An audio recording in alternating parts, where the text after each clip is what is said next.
Біреуді қарғап, өлім тілеген қалай болады дейді. Басына келеді қарғаған адамның. Маған бір азамат келеді да, жылайды. Көзін боздатады. Сонда жаңағы жылап болғаннан кейін айтады да, Нұреке дейді, ау десем, анам дейді, дүниеден өтіп кетті дейді да. Сол кішкентай кезімізде дейді, тұқымың құрғыр деп ұрсатын дейді бәрімізді. Менің дейді екі ағам бар дейді, екеуінің де баласы жоқ дейді. Мен үшіншімін дейді, менде де бала жоқ дейді. Сенесіз бе дейді. Сондықтан құрметті аналар, жақсы сөз жарым ырыс, балаңыздың бақыты да, балаңыздың қиыншылығы да сіздердің қолдарыңызда. Жақсы сөз айтыңыздар. Періште әумин десін деген сөз бар. Періште әумин дейді. Сондықтан енді Алладан үмітіңді үзбе деп дұға қылып, дем салып бүйтіп жібердім енді. Бірақ айтайын дегенім, айналайын, ата-аналар, қайырлысын Алладан сұраңыздар. Ұрпақтарың жайылғыр, көсегің көгергір деген аналардың ұрпағы емес пе, сізді бейдік біз. Не болды сөзімізге? Қарғыс пен лағнет, зұлымдық пен қиянат кіріп кетті. 28 жыл бұрын алдын тастап кеткен әкемді іздеп кездестік. Анам қарсы ренжіді қатты оған. Оның да екінші әйелі қарсы болды, ұрыс шығарды. Бала шағасы жоқ. Екінші отбасында әкемнің. Мен өзім 32 жастамын, енді не істейін дейді. Енді тыныштық беріңіз. Енді Әлияжан тыныштық бер оған. Жалпы негізі әкенің орны бөлек. Қанша рет барма десе де әкені бір көргісі келетін, әкенің жүзін көргісі келетін, әкенің тірі болса жүзін көріп, дүниеден өткен болса қабірін көргісі келетін. Бұл біздің табиғатымыз, бұл біздің фитратымыз, бұл біздің дүниемізде бар дүние. Бірақ бұл жерде ситуацияға қарап көру керек. Егер бір адамның екінші отбасы болып, ары қарай өзімен өзі болса, мені тыңдасаңыздар, оны мазалаудың қажеті жоқ.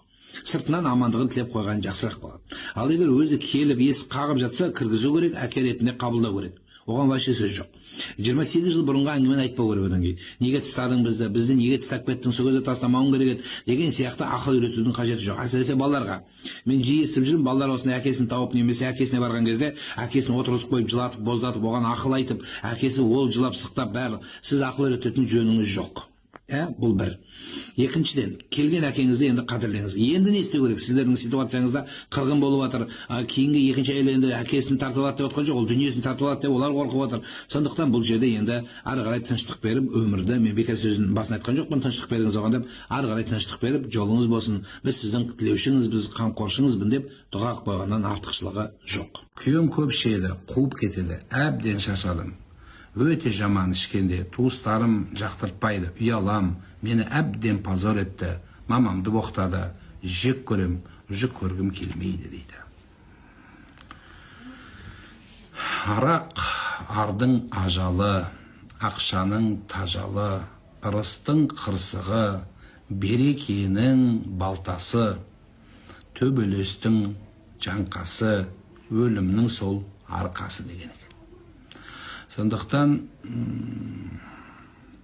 пайғамбар саллаллаху алейхи ва саллям әл-хамру уммул хабаис, барлық жаманшылықтың анасы ол ішкілік деген.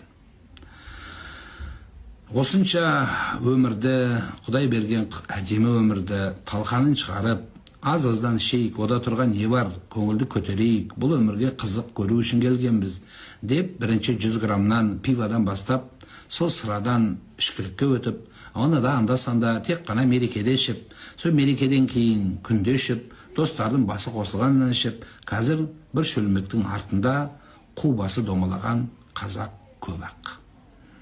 Олардың өзі ажалы жетсе, бауыры цирроз болып, бір нәрсе болып кетер, мәшиненің астында қалар, бір нәрсе болар, бірақ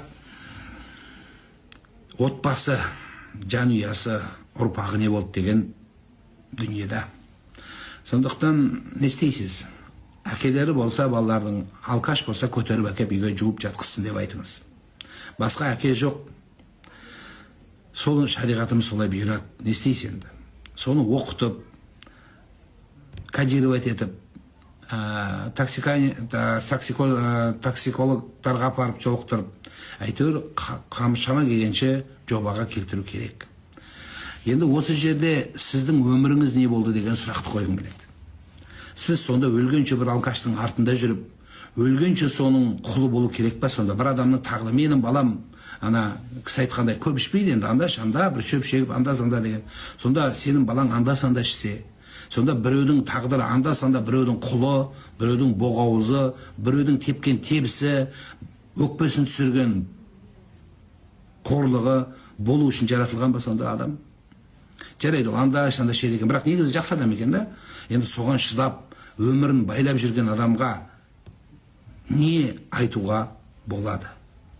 Шықпа жаным, шықпа, балаларын ала қашып, өздің жанын бұрышқа тығып жүрген қаншама отбасы бар десеңізші. Тағы да соларға осылар айтсаң, ода тұрған не бопты деп аналар балаларын қорғайды. Дұрыс шығар, бала баласын қорғайды, баласын қорғайды ғой.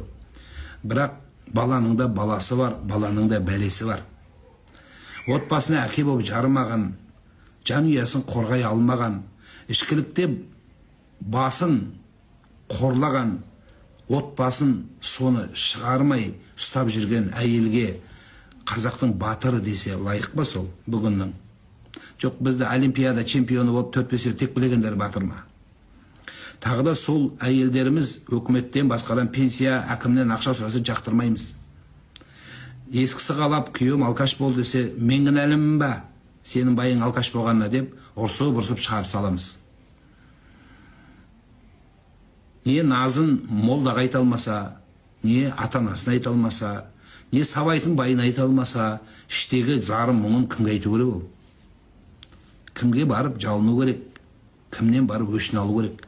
Ол да адам емес па? Бірінші Алланың, екінші жұбайымның арқасы жарқырап жүргенін десем, жұбайыңды айтқаның ширкке әкеледі дейді. Қаншалықты дұрыс? Жоқ. Сен құдайым, екі құдай деп атқан жоқсың ғой. Менде екі құдай бар. Біреу Алла, екінші байым деп атқан жоқсың. Сондықтан бұл жерде ондай сөз жоқ. Бұл жерде құдайдың арқасы, еркенің арқасы деген сөз, мына біздің кейбір қазақтың сөздері күрмеліп айтылады, қысқартып айтылады. Сол қайырып айтқан сөздің ар жағында көп мәселе бар. Мәселе сондықтан бұны адам кішкене сөзді кейін түсінетін адам, ой өрісі терең адам дұрыс түсіне алады.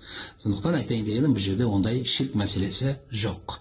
Енді сондай түсінбейтін адамдарға сіз де жаңағындай айта бермеңіз, күйеуім арқасы деп. Алла білсе болды емес пе? Одан кейін оны елге айтқан керек не? Соседтерге, подружкаларға, бәрін айтудың керек жоқ, маған айтудың бұл қажет жоқ. Сіз бұны Құдайға айтыңыз. Құдайым, осындай күйеуді нәсіп еткен саған шүкір.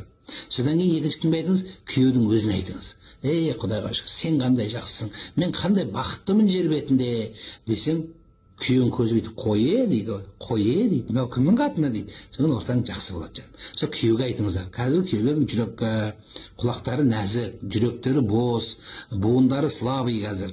Сондықтан жаным, варикоз көп болады оларда. Сол үшін айналайын, соларды көбірек қараңыз, соған айтсаңыз жақсы болады. Әйелге, подружкаларыңа, өзің туысқандарыңа оны керек жоқ, ешкімге ештеңе айтпа. Айтпесе, бізді айта берсең, мына сорын доғалап алған екен дейді.